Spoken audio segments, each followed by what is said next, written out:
Tonight I was going to talk about, well, I'm still going to talk about it, Spies Espionage and Clandestine Radio. And I thought I'd take a historical perspective on what it is. There's tons of information here to cover. We should be here, I could probably cover it in about 6 hours. But instead what we'll do is I'm going to go through a lot of books and just say something very briefly about it and say this is it, blah, blah, blah. Up here is listed all the titles of all the books here. If there's something here, including the films, if there's anything you're interested in, it's listed up here. Also, I know you're just going to go wild, and I listed all the spy movies for next month on Turner Classic Movies, so you can go ape and put your sunglasses on and your raincoat and basically go wild and pretend you're a spy. I think, you know, when people talk about spies, when you say spies, the first thing that people think about is James Bond. They don't really think about real spies, and a lot of people don't even know what a spy is. But really, a spy is an intelligence officer. And if you're a good intelligence officer, other people do your spying. And you just collect the information from them, and then you pass it on to your headquarters. But if I can just show you just a couple, just spies in general. These are just headlines from news articles here within the last month. Dutch withdraw spies from Iran because of impending U.S. attack. That was from the UK. New Zealand jails Israeli spies. These people claim they're not spies, but they are spies, but nobody ever admits to being a spy because that's part of it. You want to go your entire career as a spy and nobody believing that you're actually a spy. Those are the most successful spies. Like I said, James Bond would never be a real spy, because you don't go in and say, I'm James Bond 007, because then you're made by all the intelligence agencies of the world, so that doesn't work. U.S. diplomat recalled after spying allegations in Bolivia. That's American spies being caught. Russians accuse UK diplomat of spying. That's MI6 spies in Russia. All countries spy on everybody. America spies. We spy on all our allies. We spy on all of our enemies. All our allies spy on the United States. There are spies right now here in Manhattan, Kansas. They're called college students, but they're actually intelligence officers usually from countries that are not friendly to the United States.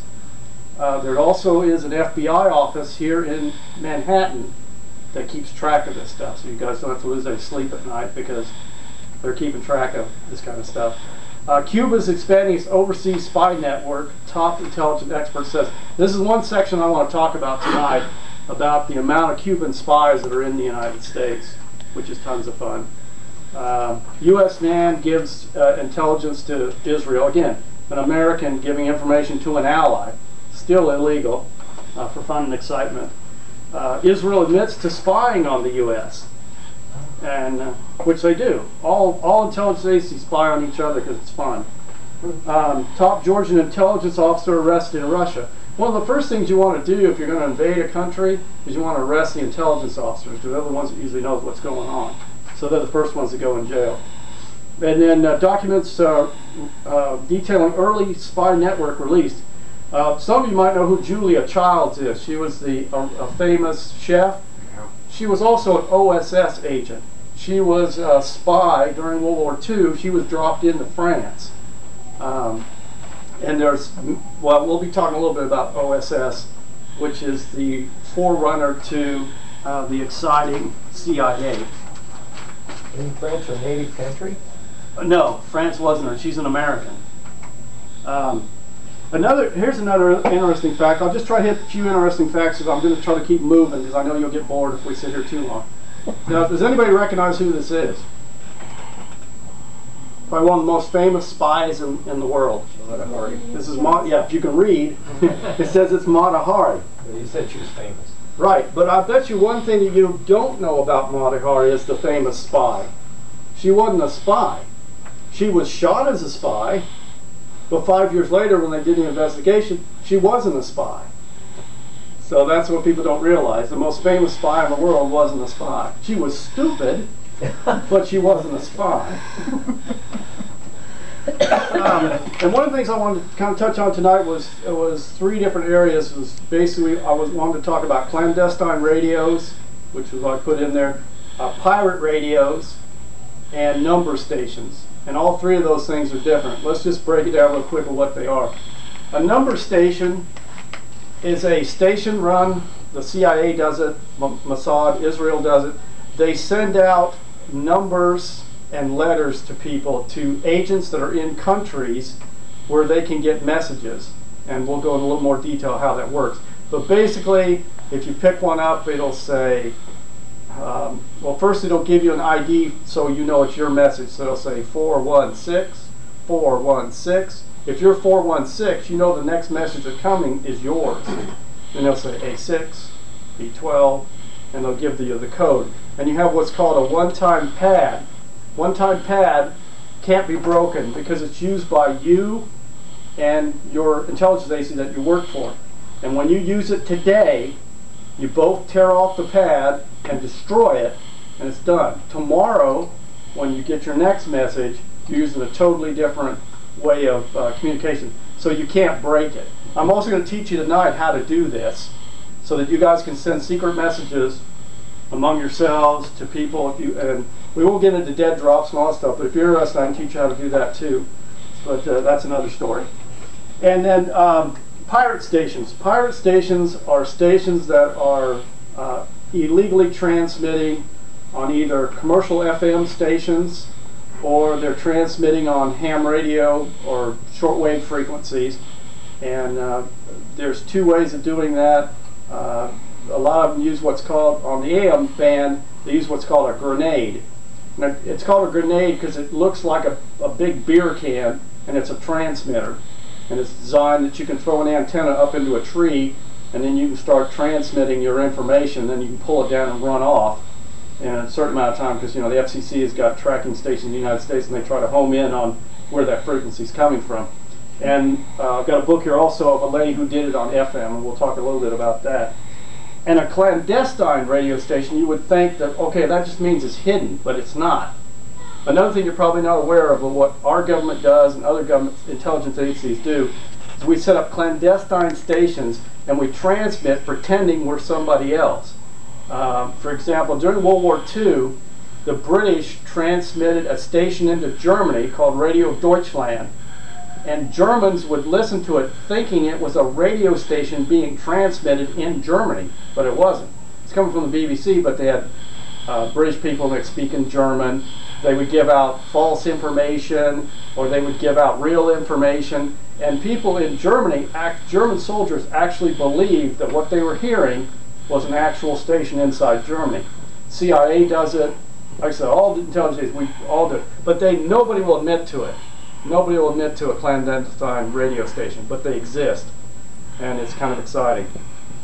The six things I kind of want to cover tonight, real quick, is German spies in America during World War I and World War II, the American spies in Europe during World War II. I'm sorry, German spies in America during World War I and World War II, and American spies in Europe during World War II, codes and secret messages, pirate radio station history, clandestine radio stations used by foreign governments, the Cuban spy network, and the wonderful world of espionage, which is kind of fun. So basically, I thought I saw somebody's hand go up. There are two really good books that I would recommend if you just can't control yourself and you want to have information about German spies that were in America during World War I. I highly recommend The German Secret Service in America, 1914 to 1918. This was published in 1918. It's an original book. I don't know what it's worth, but it's all moth-eaten. And the most successful sabotage activity by the Germans during World War II, what happened in New Jersey when they blew up an ammunition factory. And of course, we don't have the same security then as we do today.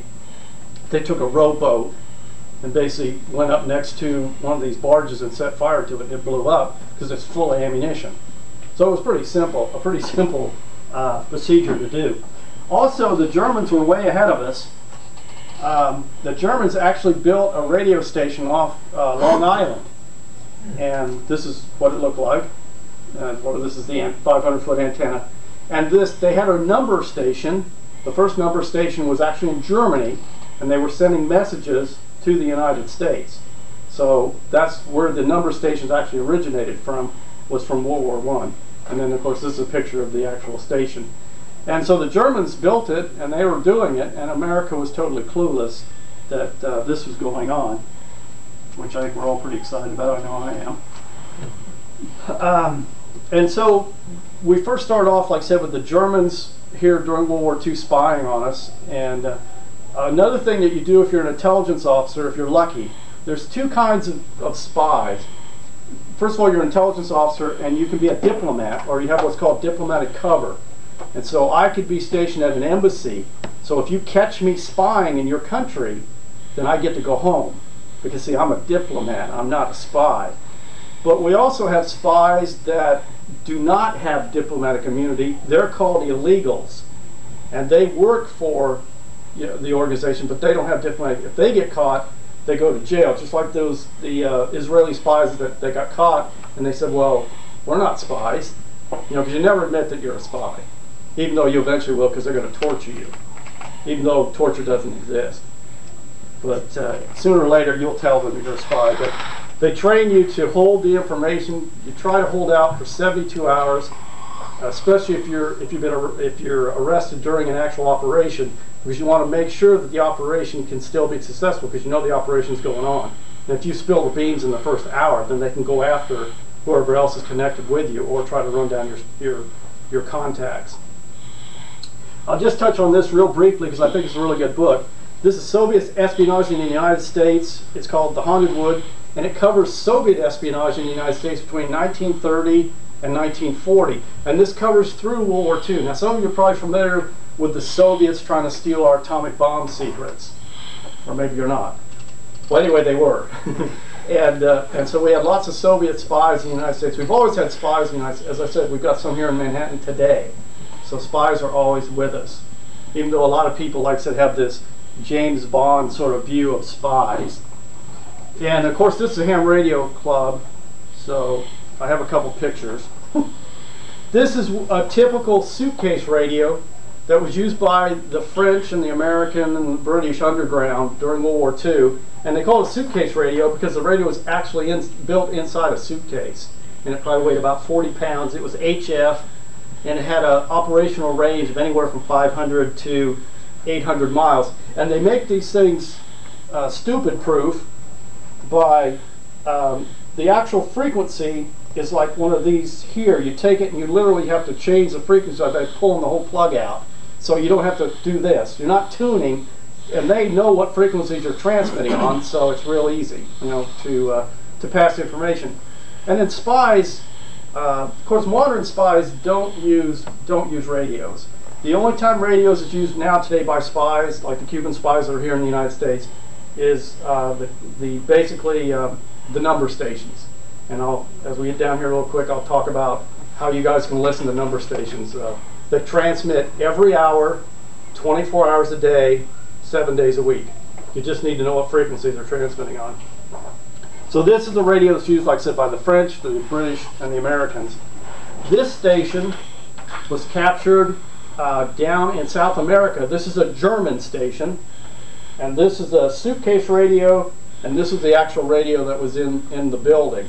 And the Germans were very, very active before and during World War II in South America, with trying to raise all kinds of problems, trying to find out where shipping was going, and just general spying.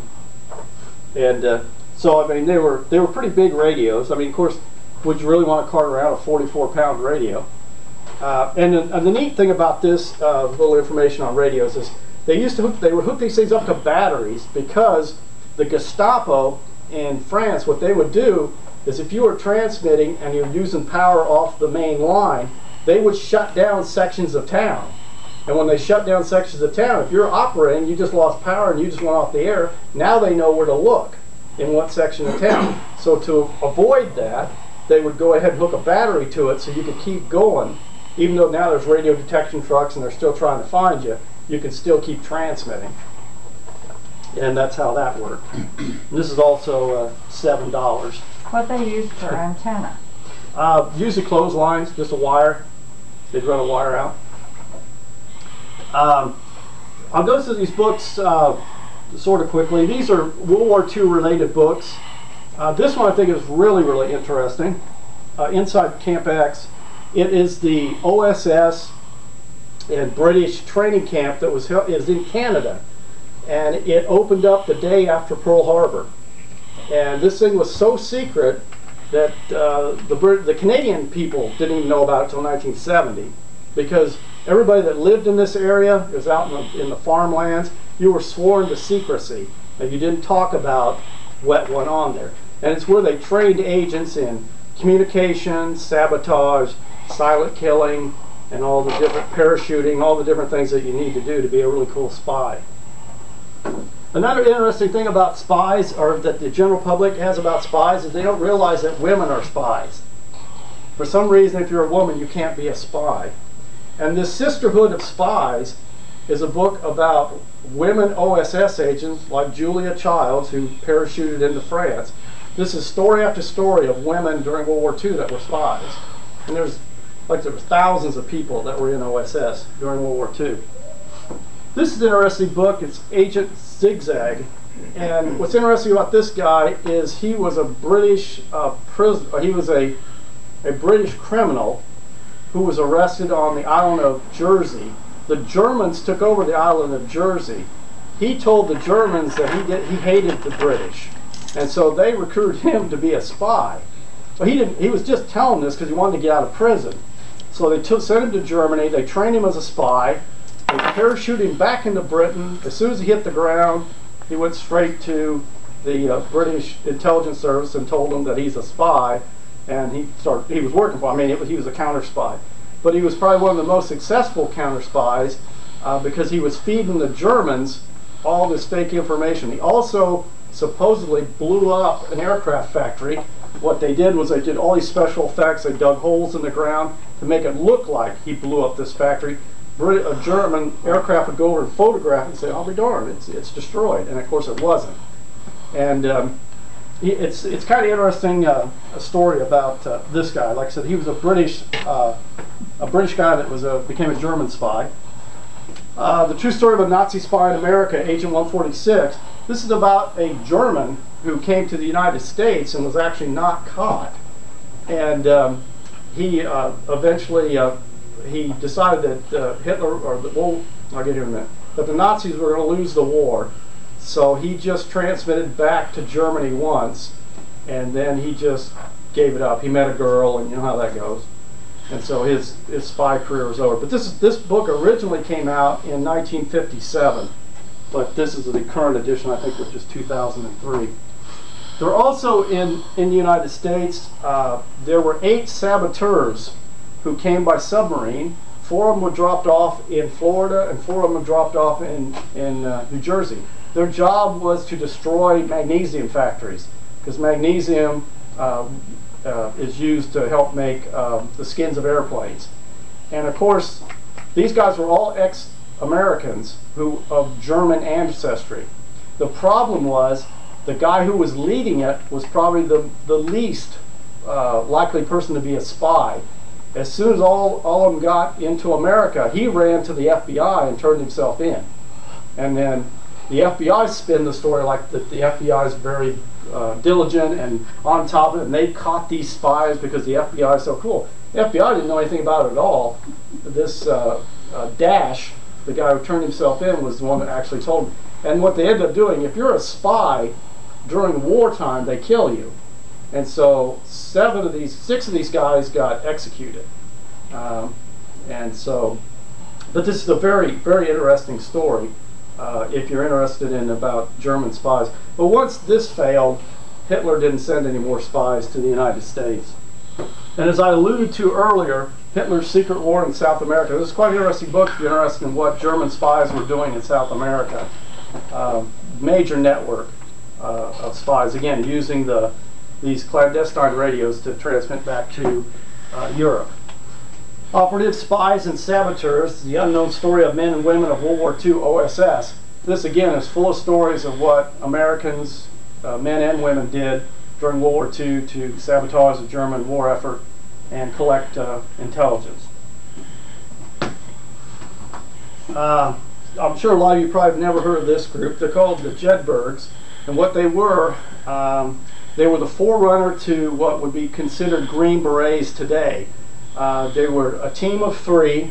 One would be a radio operator, and they would parachute into France, and then they would organize partisans and the French resistance against the Germans. And these guys would get parachuted in just before D-Day, and then organized so that when the word came down, the underground would go out and destroy rail lines, they'd knock down telephone lines, and just cause as much chaos in the back so the Germans couldn't respond as fast. This book, I think, is really fascinating. MacArthur's Undercover War, I mean, it really is interesting. It's about the spies against the Japanese during World War II. This book I just found fascinating because I had no idea how extensive the spy network was in the Pacific and what we actually knew was going on along with. Some of you probably heard of Coast Watchers, the people that volunteered to sit on islands, and they would report anytime they saw Japanese ships go by, they would literally transmit the information back to Australia, and then Australia would get that, and then we'd find out where the Japanese were at. And then the phone would ring. Incoming call. Now, for some of you that say, well, you know, reading books is fun, but they're full of words.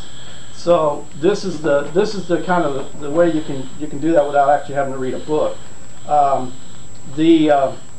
National Geographic came out with a thing called Target America. It's a 2-hour special that covers just what we talked about with the Germans that came to the United States to blow up the magnesium factories. This covers that. A lot of you probably never heard of this movie, Carve Her Name with Pride. This is about a British woman whose husband was French, who got killed during World War II, and she volunteered because she could speak French to become part of the OSS. And she actually went to France and spied, but unfortunately she got caught, and then they killed her. But a lot of people that did this, that got caught, the Gestapo would kill you. Well, they torture you and then kill you. This is an interesting movie, and you can watch it next month. I know you're going to watch all these movies next month. It's called Confessions of a Nazi Spy. It came out in 1939. Now, it's really it's a well-made movie from 1939. I know it's in black and white, but it's a true story about a German spy network that they caught in the United States in 1938. Remember, I told you, spies are always here. That's their job, is to spy. This is just a really, really excellent film, and it's on in November. For fun and excitement, as soon as I find it, I will tell you what it is. It is on November 12th at 9:45 a.m. and you'll have to put in a tape or whatever to record that, because most of you probably will be working. This is another excellent movie most of you have never heard of, The House on 92nd Street. This is another true story about another German spy group from 1942 that was caught by the FBI. Very, very, very good movie. It's all true to life, and except of course they changed it. And for excitement value, every person that appears in this movie, other than the leading stars, they're all FBI agents. Every one of them. Every person you see in there is an FBI except for the 2 leads. The History Channel has a special called Spies in America, and again, it's about the Germans coming over and trying to destroy our exciting magnesium factories. Some of you have probably seen this movie, The Longest Day with John Wayne. It's about the invasion of Normandy and all that stuff. And the only reason I bring this up is when you watch this movie at 40 minutes and 42 seconds, the British are calling over to France saying, "London calling with messages for our friends. John has a long mustache." And what that was a code to a person that the invasion was on, and their job was to then go out and start destroying stuff or doing whatever their plan was. And if you've seen this movie, the guy puts on his helmet and his wife doesn't know what's going on because he keeps saying John has a long mustache, because he'd been waiting the whole war, waiting for him to hear that. And then he goes out, and I only bring that up because it's one way that messages were passed over the air. This one, a lot of you probably haven't seen. It came out in 1968. It's called Triple Cross. This is based on Agent Zigzag. This is the movie version of the book, so you don't have to read the book. The book is better, but the movie will get you by, but it leaves a lot to be desired in the movie. But it basically shows you how he worked for British intelligence, convinced the Germans that he was, that he hated Britain and he was more than willing to spy against Britain. This is a very interesting film, to me anyway. It's called OSS. It's the only movie they ever made about overseas secret service or strategic services. They made it in 1946. There are real OSS agents in it, and they actually give you a little idea of what went on with OSS, but in 1946 a lot of stuff was still classified, and the general public wasn't to know how things were done. Okay, now we're having fun. I'm trying to move right along here. Okay, codes and secret messages. I'm going to try to give you a crash course on how to do this. Remember now, you're all adults and you didn't hear this from me. Every secret agent, right, you're all secret agents, you need a code book. You've always heard, the code book. Gotta have the code book. Okay, what you want to do is you need to get 2 identical books. Books that wouldn't stand out in your household. Now, in my household, there are 300 different books on UFOs. So if you saw a UFO book in my house, you wouldn't think anything about that.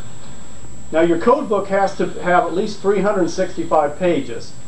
All the pages have to have words on it, no pictures and stuff like that. So if I go to page 221, I don't want to see a picture because I can't do a code. And I'll tell you why it's important that all these pages have words on them. So these are code books. You get 2 identical books with at least 365 pages in it, and this is what you're going to use to be able to decode your secret messages, and it's also what you're going to use to send your secret messages. Now what you do is, however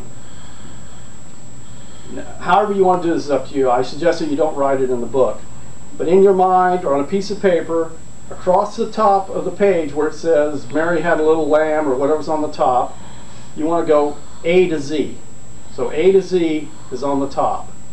Down the side you want to number 1 to 30, 1 to 50. It's up to you guys, whoever you're setting up your code with. So now we've got letters across the top, numbers down the side. So now you've got this thing blocked so you know what it is.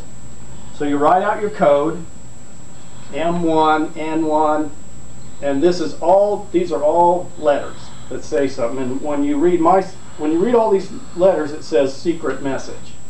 Now the trick to decoding this message, and the neat thing about this is if somebody finds your message, if they don't have the code book, they can't decipher it. So to them it's, what's this M1 NQ2, what is that? That don't mean nothing to me. Okay, up here I got code key, July 9th, 2008. Now I'm trying to make it easy for you. This is the easiest way to do it. There's 365 days in a year. You can buy calendars that tell you what number the day is. It says this is the 106th day of the year. Okay, this message that you sent me says July 9th. So I go to July 9th, and it tells me to go to page 191, because that's, am I putting you to sleep? No, this is the exciting part. So you go to this tells you to go to page 191. Now you can buy one of these calendars. Now if this was sitting in your house, right, it's on the wall, who's going to think spy anything? That's just a calendar sitting on the wall. But it's your code. You have this and you have this, nobody's going to suspect anything. And when they find your secret message, they can't read it. And like I said, if you want to know about dead drops stuff, I'll touch on that real quickly with dead drops. Okay, so you have your secret message. Take your secret message, you roll it up. Now you've got to take it to a dead drop to pass it off. So that if you're working for me and I got to pick up the intelligence and you're hiding it, one thing that I always liked, which I thought was really handy, is you take, again, a nondescript object that people see every day. They know what it is, no big deal. And so you modify it, and then you can stick it somewhere so that it will hide, and I know where it is, and then I can come by and pick it up and walk off with it. Now if there's counter surveillance on you and they see that you had something in your hand, you always carry one of these. I've carried this for almost 30 years and I keep my change in it. So if a counterintelligence agent would see that I had something in my hand, he saw what it looked like, I pull this out of my pocket and say, well, I was just checking my change. I don't know what change I had. And he's done. Because now, you always have to come up with a logical excuse for everything that you do. Same thing on making dead drops. For example, if we were going to do this in Manhattan, I would sit down and get a map of Manhattan. I would mark out 1 through 10 the spots you guys know in Manhattan. And I would say, and I'd send you'd have a copy of the map. You need to memorize where these things are, and I say go to drop 2. And you know where drop 2 is, so you just go. You know where we've already decided we're going to drop the stuff, so you know where to pick it up. And there's many, this is just a simple way of doing cover. There's 100 different ways you can do this. There's these things called spikes. They're really cool. They've got a container in the top and a spike on the end, and you just take them and you push them into the ground. They work really well, and people never see them. So. But anyway, could you repeat container and a spike? Picture this as a container with a spike on it, and you take it and you push it in the ground with your foot, and it goes into the ground. It goes below the surface. It goes below the surface. They're really good. It's a well, it's a spike basically. But there's 100 different ways you can do it, but simple is always better. You know, when you try to come up with some really complex plan of how you're going to do this stuff, you end up hurting yourself. And always remember counter surveillance. Always remember that somebody's watching you. So you don't walk around saying I'm Agent 007. And like I said, the biggest thing is to be a successful spy, people first of all should not believe that you're a spy. In 100 years they'd never believe there's no way you're a spy, or that you work for the government, you work, you know. And that's but the people that, well, like I said, the most successful spies you've never heard of. So that's always a good thing. Okay, as far as excitement involved with pirate radio, there was a woman named Sue Carpenter who wrote a book called 40 Watts from Nowhere, A Journey into Pirate Radio. She did low power FM in San Francisco, and she didn't get caught. Well, she did get caught eventually. But she was transmitting her own, she felt that she should be able to put out whatever music she wanted to and have her own opinions. This is a very interesting book if you're interested in learning about eventually doing pirate radio. Not that I said that, but it's a real good book on a starter. I'll give you an idea of what you need to do FM pirate. There are a couple books out on pirate radio stations, and this one came out in 1990, but don't really buy this one. Buy this is 2003. Buy the updated one. It's much better. The frequency range for pirate stations is 6.895 to 6.955, and a lot of this stuff will be an upper sideband, and you might want to start tuning about 6.925. And pirates are just like normal people. The best time to hear them is on weekends or holidays. That's most of the time you're going to find pirates, because they're off from work too. So that's when they're doing their pirating. But they're out there. And then if you can lay your hands on the August edition of Popular Communications, it has a whole article on how to be a pirate and pirate equipment and neat things like that. Of course, I'm sure all of you subscribe to it like I do. So, but anyway, that's a basic primer. And then again, if you're, I'm sorry I can't read, you can watch the Christian Slater movie, Pump Up the Volume, which is really poor on technical detail. Yeah. But this guy runs a pirate radio station in his basement because he doesn't have any friends. Although he has a transmitter on the back of a Jeep, and we all know that what he was doing won't work. But 99% of the people watching this movie are looking at Christian Slater and don't really care that what he's doing technically can't work. Okay, clandestine radio, again, what I said before is no government will admit that they're doing it, even though they are. They will absolutely not admit that they're doing it. So you pay outrageous amounts of money for these really thin books because it's one of those taboo subjects that nobody wants to talk about. They do exist. They are here. These are the only two books I could find on the topic. And then there's this one, the Underground Frequency Guide, which is okay, but I'm going to actually show you a book that's better. But these will give you a background. But you got to remember, when we're talking intelligence services, everything's in the black. None of this stuff exists. Nobody's a spy. Nobody's intelligent. Nobody works for anybody. as far as I know. It's all done by satellites. There is no humans. Now, if you have a copy, this is the 2008 version of Passport to World Band Radio. I'm sure all of you have a copy of that. I know I do. And then if you're really anal retentive like I am, you'll go in there and you'll mark all the clandestine stations in yellow and all the pirate stations in red. And then you'll really get retentive, and then you'll mark the top so you can tell where all the frequencies are. And this will give you literally all the frequencies you need for all the clandestine and pirate radios. Now, this particular page here with all these red, a lot of these are European pirates. The frequencies I gave you for American pirates is where you're going to find most of the American pirates. They're in a very small band.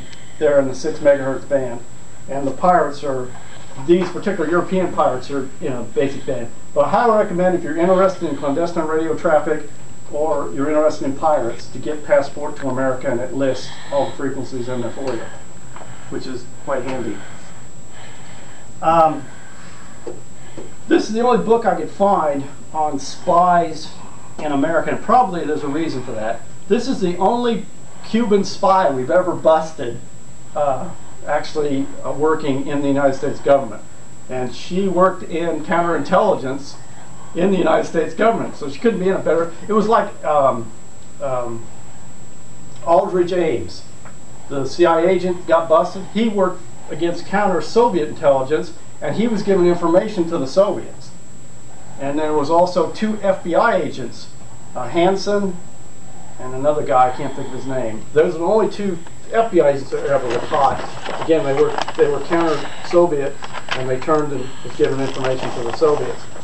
And this book is kind of interesting. It pretty much went under the radar. A lot of people didn't talk about it because it happened right around 9/11. And apparently 9/11 was the only thing that happened that year. And so catching a Cuban spy in the United States didn't take high priority. But what's interesting here on this one page, it says, page 134, the Cubans would broadcast coded messages to Anna several times a week. After receiving the message on her shortwave radio, she decrypted them using a system provided to her by the Cuban intelligence service. And that's just what I was telling you, that the Cubans do transmit. And let me give you a couple exciting frequencies. Okay, these are 2 active frequencies that are active every day at 3 o'clock and 4 o'clock in the afternoon. At 7.887 at 3 o'clock and 6.885 at 4 o'clock.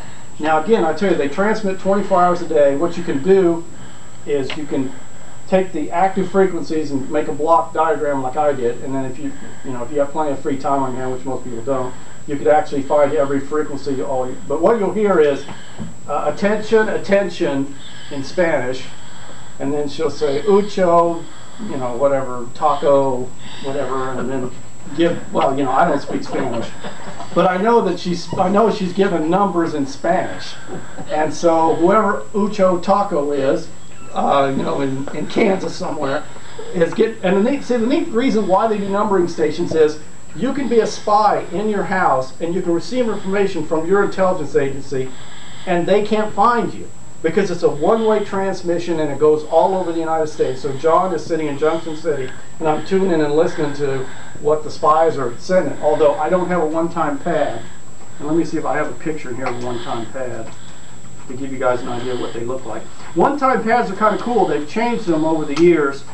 They've changed them now to where they dissolve in water so you can stick them in your mouth if you're ever compromised. They didn't used to work that way. Here you go. This is what a one-time pad looks like. They're tiny, but it gives you, this is how you transcribe your message. That was your ucho, taco, whatever. This is what you use. And we just did that. I just gave you a version of how to do it in your house by using your code books. It's the same exact principle. And again, every day you change your code because every day you're using a different day of the calendar. So you're using a different page in your code book. So somebody that thinks that they know that you use page 191 or whatever, and then you're going to, you're using another page, and you don't have to use the same date. You can just put whatever date you want on there, as long as the other person knows what page they're supposed to go to. So that's always a lot of fun. And this book is quite interesting. this is a true story of a Canadian who became an Israeli spy because he fell in love with Israel. And again, if I can go to one page on here, and a lot of these books are really good because they're written by real agents and they actually give you real information, although they're not supposed to, they do. But again, here it says on page 94, after the meeting, Charles and I retired to our hotel where we were scheduled to receive a shortwave radio message from headquarters authorizing the next phase of our mission. Like all such public broadcast transmissions received from Mossad, this requires the use of a one-time pad to decode, and I just showed you what a one-time pad was. Armed with our pads, all we had to do was tune into a specific shortwave radio frequency at an appointed time, wait for the appropriate call sign. Mine was Victor Lima Bravo, so he would listen for Victor Lima Bravo. That told him the next thing comes in is his message, and then they would use they would decipher using the pad. So it's really simple how that works. And then I guess I wanted to stop with a little more information now. You guys are just all excited about learning about being a spy or maybe knowing somebody who's a spy and all kinds of cool stuff. So I picked up some books that have to do with spies and espionage. This is the Idiot's Guide to Spies and Espionage. Actually, it's not a bad book. I know when you see Idiot's Guide, it's like, oh, you got to be like an idiot to read it. But what it does is it gives a lot of good basic information. When I told you about dead drops, it's got things in here about dead drops and how to do brush passes and all these other cool things for passing information. If you want to know about the history of espionage, I highly recommend the Encyclopedia of Espionage. This thing covers tons, and what's really cool about this book, if you read it, you'll get upset because you'll discover how many people in the armed forces are traitors, that they give their spies. There's dozens and dozens and dozens of people that get arrested. Officers, enlisted people that are giving information to the enemy. Now, personally, my belief is that if you do that in the military, you should be shot. But unfortunately, they only shoot you if it's a wartime, and then sometimes they don't even do it then. So I get disturbed. But I think if you want to stop spying in the military, just shoot people. Say, okay, we catch you, we shoot you in the head. That's what you do in Russia. If you're caught as a spy in Russia, they shoot you in the head. I mean, when they find out you're giving information to America, they call you back saying, we want to give you that raise or that vacation, and they shoot you in the head. And it kind of slows people down. This is probably a really good book on spycraft.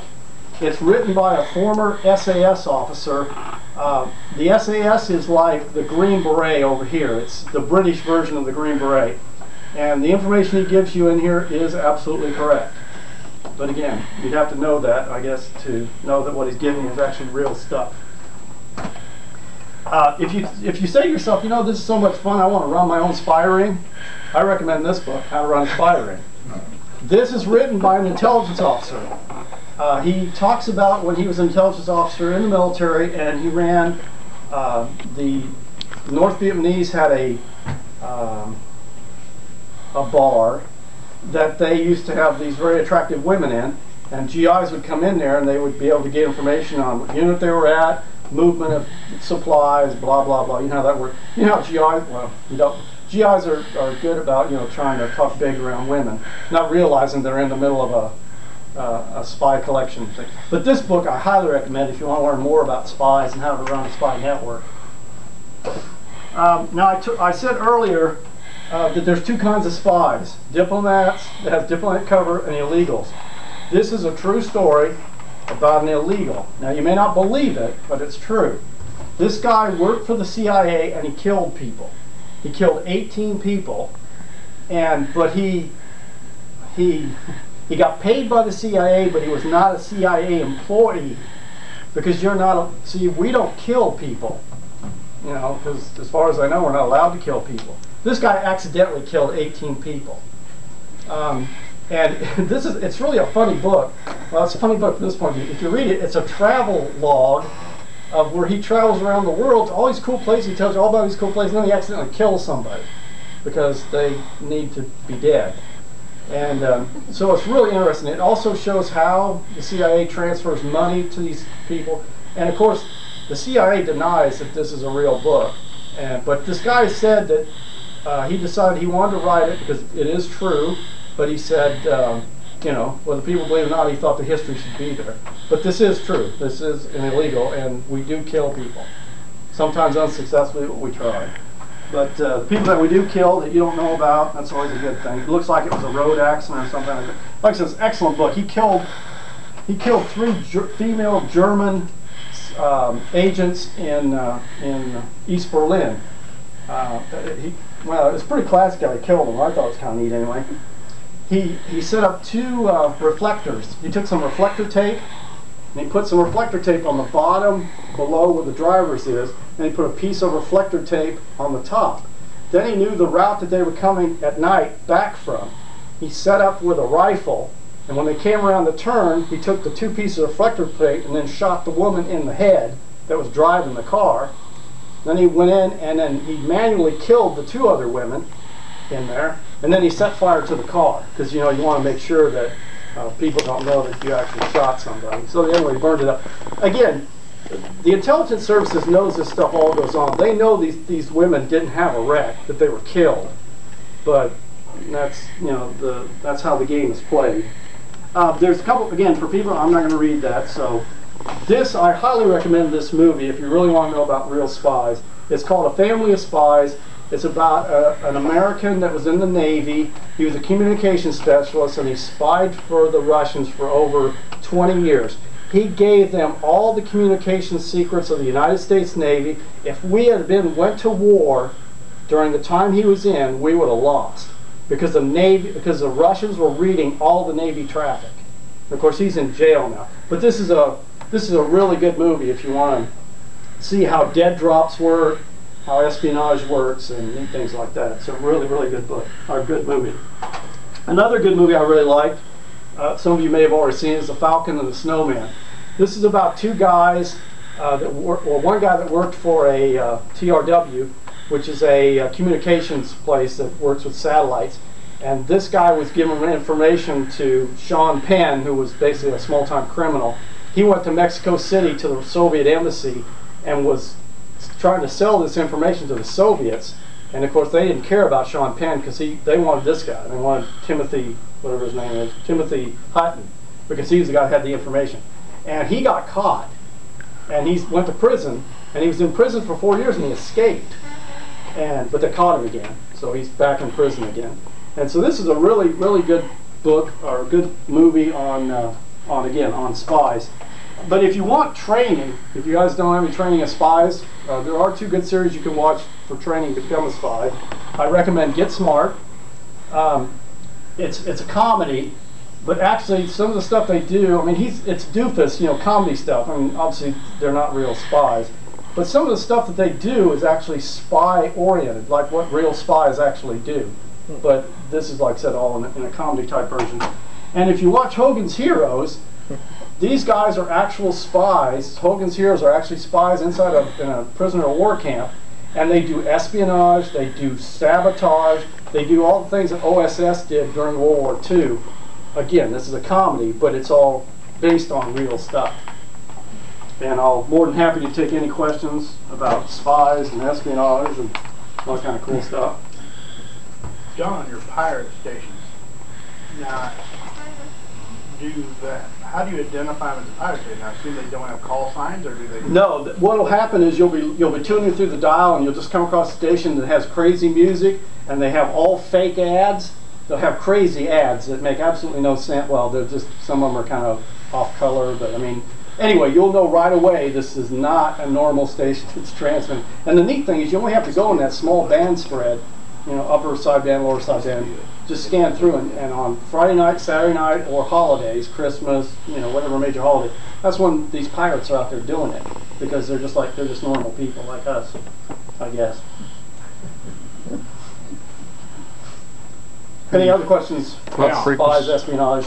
Any other frequencies for your number stations? I've actually heard some of them before. Well, I tell you, it's the 2 frequencies I gave you are active, but I'll tell you what you can do. There is a place you can go on the internet.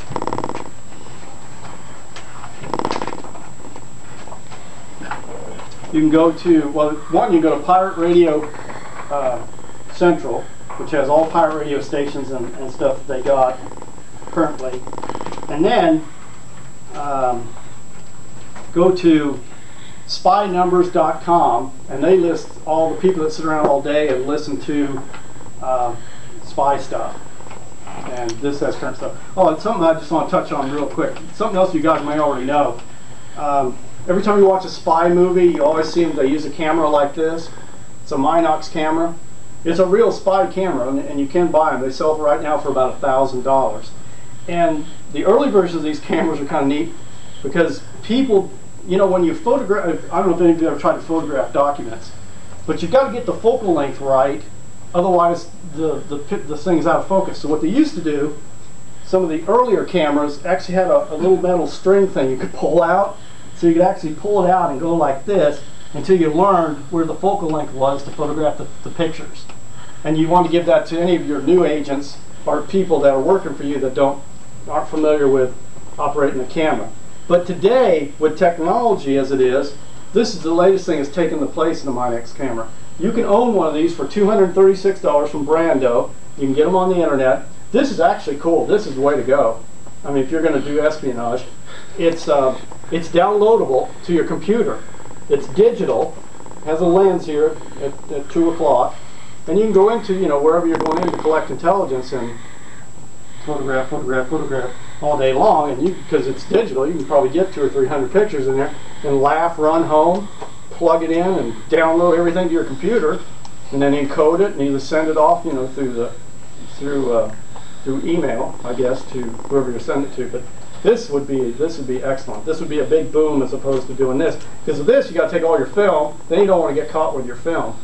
I don't know if I should tell you this or not, but I think it will because we're all friends and we all want to be spies.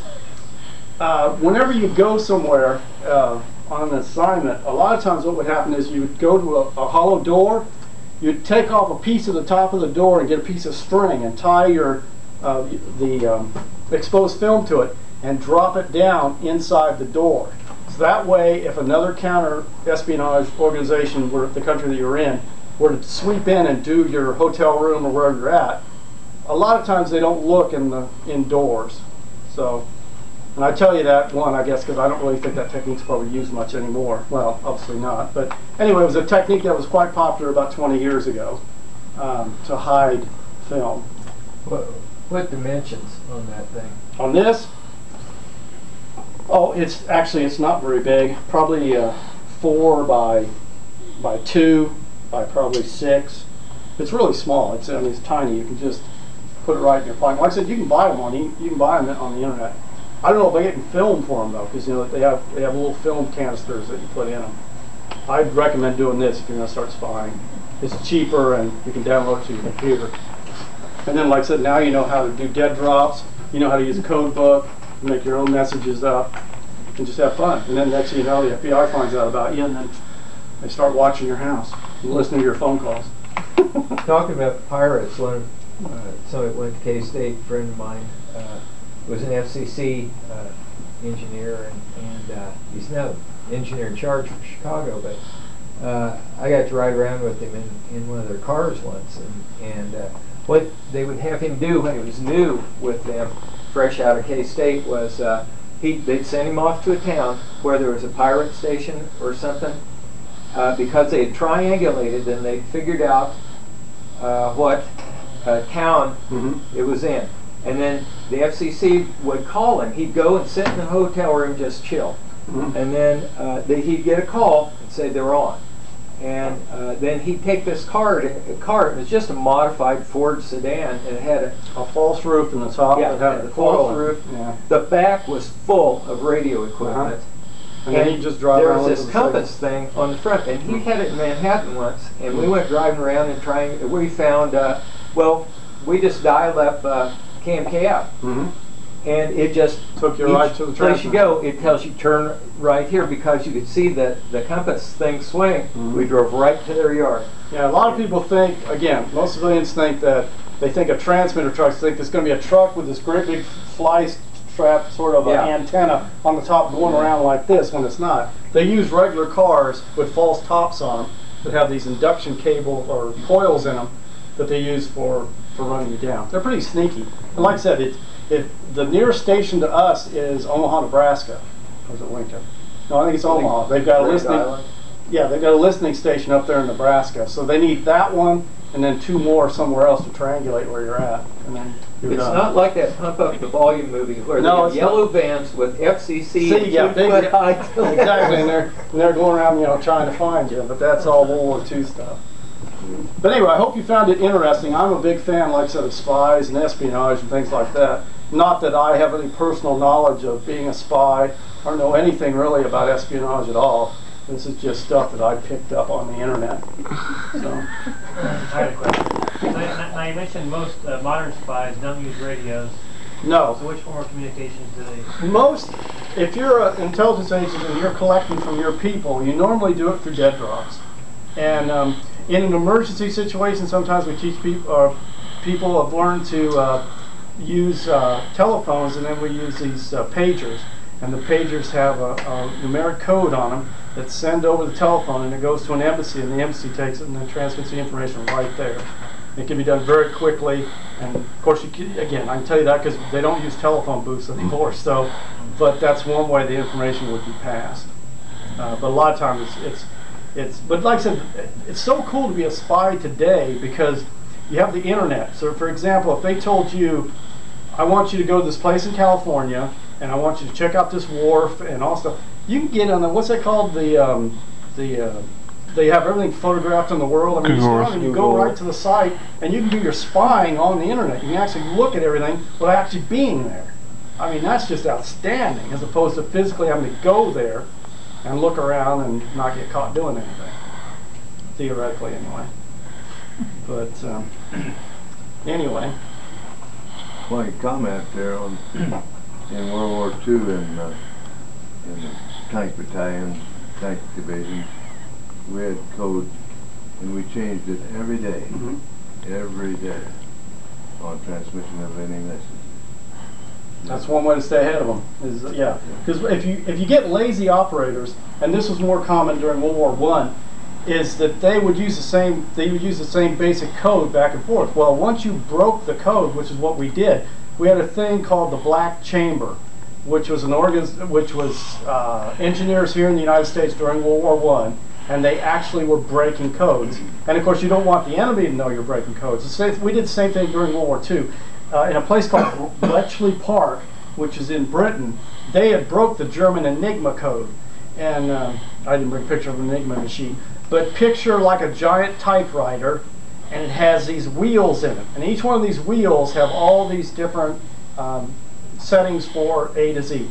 But the more wheels you put in there, the more complicated the code is. And if I push A on here and the wheels move, A might come out as Z.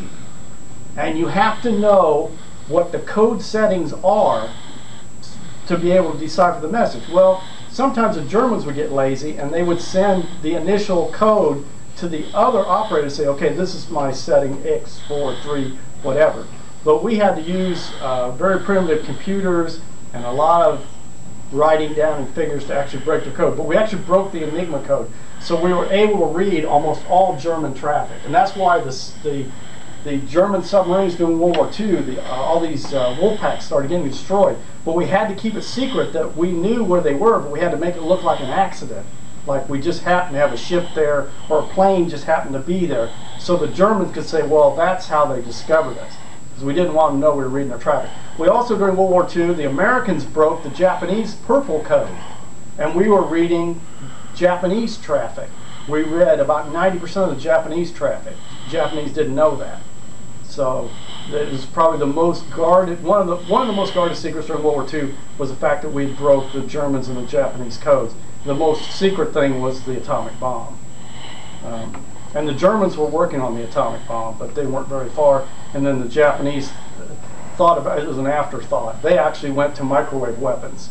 That was what they were working on. We captured a bunch of those scientists in southern Germany. I'm reading the book.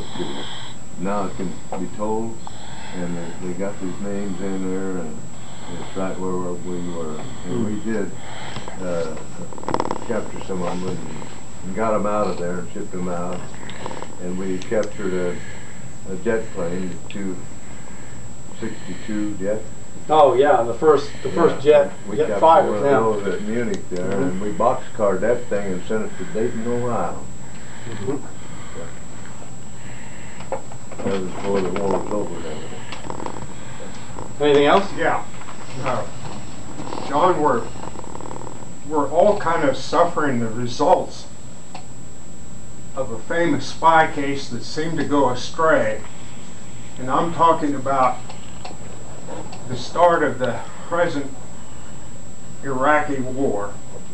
And before it started, Bush came out, Bush administration, and said Saddam Hussein and his regime has these weapons of mass destruction.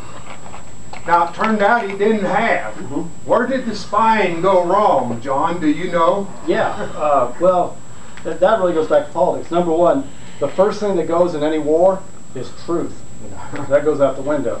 And the American public was inundated with propaganda, which you have to get the American people behind a war, otherwise nobody's interested in being involved in it. Yeah, there was tons of lies about what was being said and what was found. The thing about the germ factory things on wheels, that was not true. During the first Gulf War, if you remember, there was a girl that testified in Congress and said that when she was in Kuwait, the Iraqis were stabbing babies on bayonets.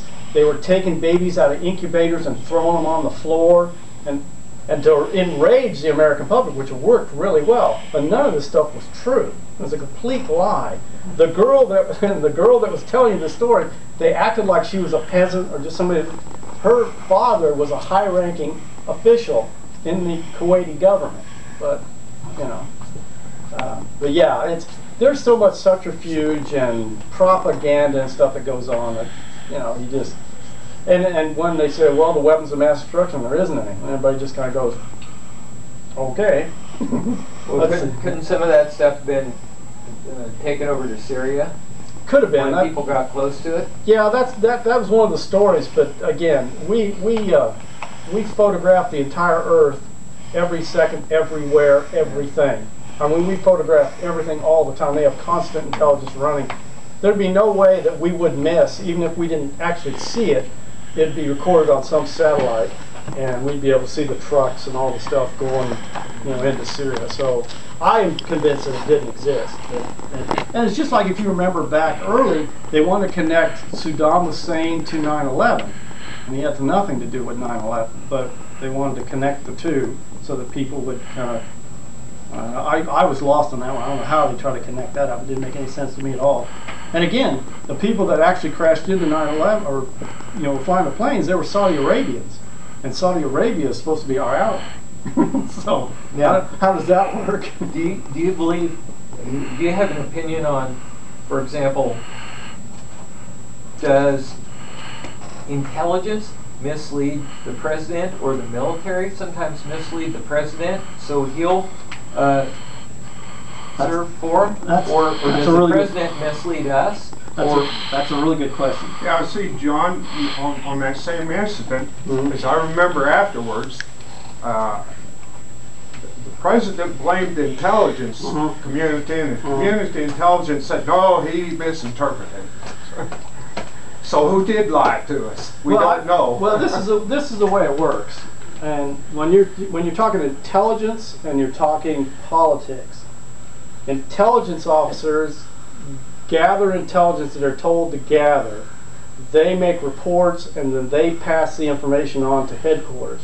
Headquarters, what they do with it is look at it and say whatever. But what I think happens is once it goes from the intelligence agency to the president, there are people in the background that say, well, let's change this sentence to say probably or maybe has, and they change the actual meaning. The classic example of what's made public is when the former CIA agent Flame, what was her first name? Valerie Plame. Her husband was a diplomat, an ambassador. He was sent on a secret mission to Africa to find out if Hussein was actually getting uranium to make a bomb. He went, he searched, he looked, found nothing. Says absolutely they're not doing it. But in the State of the Union address that Bush gave, he said on reliable sources, and he quoted the British Secret Service. And the British Secret Service didn't have anything to do with it at all. And then when the news media stepped on it and said, wait a minute, the British Secret Service never said this, then we played this game of who said what and where did this all come out. And then that's why Valerie Plame got her ID, her identity exposed, so she could no longer be a CIA agent. Because like I said, once they know you're a CIA agent, you're useless. And you can't do any work. But I think that's politics. Politics more than intelligence. I think intelligence knows what's going on because like I said, as I just told you before, if you're not aware of it, the United States spies on everybody and everybody spies on the United States. Everybody. It's a constant game all the time. Well, the thing that struck me is early on in your talk, you talked about spying on New Zealand, and I can imagine you like me why we would need to do that. But. Well, like I said, there's been, you know, I didn't bring them in here, but there's been loads of cases where there's Mossad, which they're very good at what they do. They're very good at what they do, but they do get caught sometimes. And sometimes they kill the wrong person. I don't know if you guys are aware of this or not, but back in 1972, there was a massacre at the Olympics in Germany.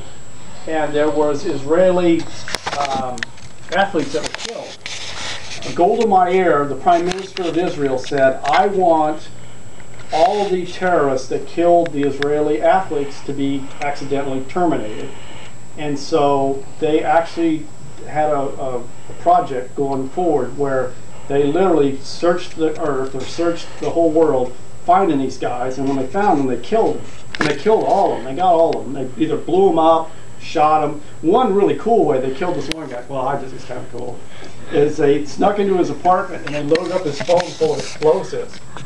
And then they called him up and they asked, is this so-and-so? And he said, yeah. And when he said, yeah, they pushed a button and they blew his head off.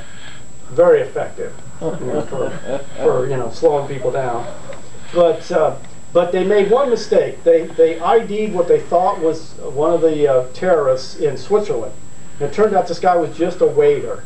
I mean, he looked like the guy, and he was of Palestinian origins, and so they killed him because they thought, sure, yeah, this is the guy, and then it turned out it wasn't the guy. And then that got to be kind of a mess. But what they normally do is, like I said, a lot of people get killed accidentally a lot of times, and you just don't know about it because you just think it's an accident, that they accidentally died.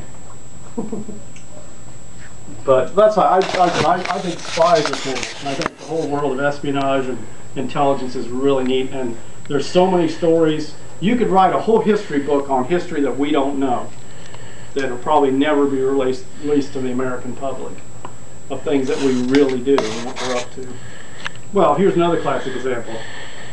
This dead guy, or he might be asleep, he was a German who parachuted into Britain during World War II, and he got so depressed because he spent the money they gave him, and he didn't know what to do. He couldn't make contact with another German agent, so he went down to a subway and shot himself. And what's really funny is when British intelligence found this guy, they didn't know he was in the country, because 99% of the agents that parachuted into Britain during World War II were picked up, because we had been able to get into the German network, so we knew when they were training a German agent and when they were coming in.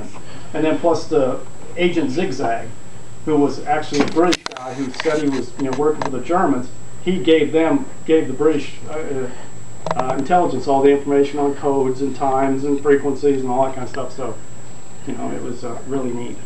At least I thought so anyway. Well, if no other questions, I'll just put my stuff away and pretend like I'm a spy. What about spies in Manhattan? What are they looking for? Are they? Well, this is between us because we're all spies. My guess is that there are intelligence agents here in Manhattan that are posing as college students from foreign countries. There is an FBI office here in town. It's very small and it's kept quiet, and they are doing surveillance on K-State. But you didn't hear that from me. But yeah, there are spies here, and they're actually here in Manhattan. But there's spies everywhere. But like I said, you wouldn't know a spy if you met one, if they're good. because they don't. You, in your mind, you have an idea of what a spy looks like, right? I mean, you have an idea. Like when you think of spy, you say, "Well, I don't know." Some people Kind think of like Pierce Brosnan. Well, yeah, they think James Bond. They say, "Well, this is a spy." So when you look, you say, "Well, there's no way this guy could be a spy," because he doesn't look like James Bond, so he can't be a spy. And that's how, those are the best spies. The best spies are people that do an entire career as a spy, and you never know it. We're gonna have to burn that film. But like I said, these books I think are really fascinating if you want to get into the world of spies and espionage, and you'll find out all the kind of cool things that are going on that you may not be aware of. And I showed you a little, like what's called tradecraft is what they call that, on how to be a spy. What's the movie about with, film the table. with Michael Douglas and that blonde lady, and she was a secretary that could speak German, and she went over to Germany to spy on some. You don't know the name of the film? No, I fucking knew mine. You got me on that one. Oh, by the way, if anybody's interested in anything I've droned on about, we've got things up here. The films, the books, and the exciting Turner Classic Movie listing of all the exciting spy movies. So you can put on your dark glasses and your trench coat and sit on the TV set and watch spy movies.